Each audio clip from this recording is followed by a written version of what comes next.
اللہ کے نام سے جو سراسر رحمت ہے، جس کی شفقت ابدی ہے۔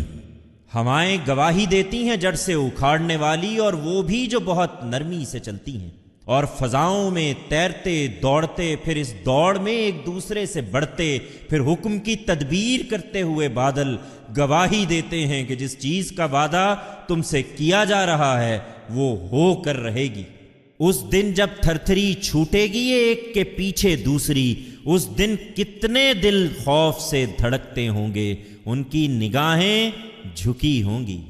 پوچھتے ہیں کیا مرنے کے بعد ہم ضرور اسی طرح پلٹا کر واپس لائے جائیں گے؟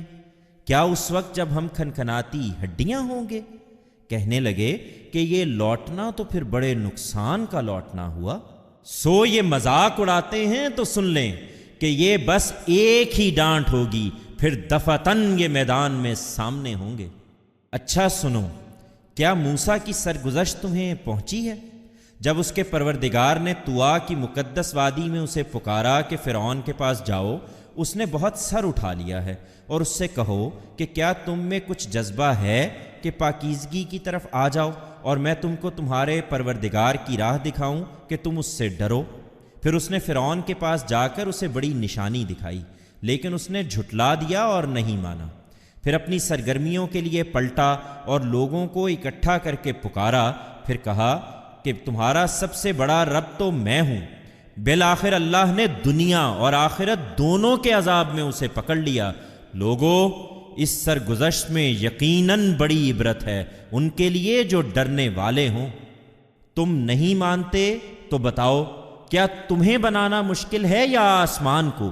اللہ نے اسے بنایا ہے، اس کا گنبد اونچا کیا ہے، پھر اس کو خوب درست کیا ہے، اور اس پر چھائی ہوئی اس کی رات اس نے ڈھانک دی، اور اس کا دن بے نقاب کیا ہے۔ اس کے بعد زمین کو اس نے بچھایا ہے، اس کے اندر سے اس کا پانی اور چارہ نکالا ہے، اور اس کے پہاڑ اس میں گاڑے ہیں تمہارے لیے اور تمہارے مویشیوں کے لیے متاع زیست کے طور پر۔ چنانچہ حقیقت یہ ہے کہ جب وہ بڑا ہنگامہ برپا ہوگا تو یہ سب درہم برہم ہو جائے گا۔ اس دن انسان اپنا سب کیا دھرا یاد کرے گا، اور دوزخ ان کے سامنے بے نقاب کر دی جائے گی جو اس سے دو چار ہوں گے۔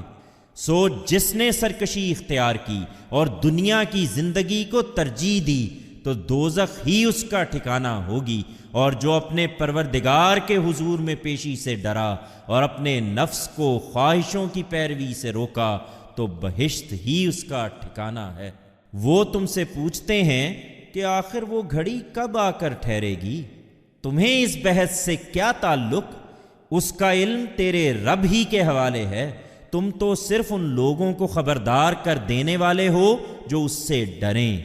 یہ جس دن اس کو دیکھیں گے تو یہی سمجھیں گے کہ گویا ایک شام یا اس کی صبح سے زیادہ دنیا میں نہیں رہے۔